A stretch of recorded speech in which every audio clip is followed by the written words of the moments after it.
நான் பெற்ற செல்வமே சொந்தம் என்று உன்னை விட்டால் யாரும் இல்லை.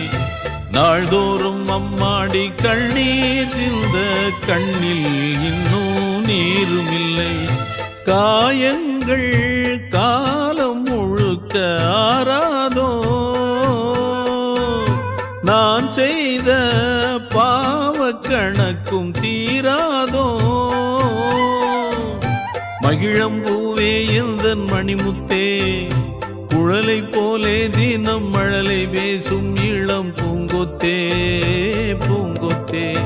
ஒரு சந்தன காட்டுக்குள்ளே முழு சந்திரன் காயையிலே குயிலு குஞ்சு தூங்கட்டுமே ராத்திரி வேளையிலே. கண்முழிச்சு நான் இருப்பேன்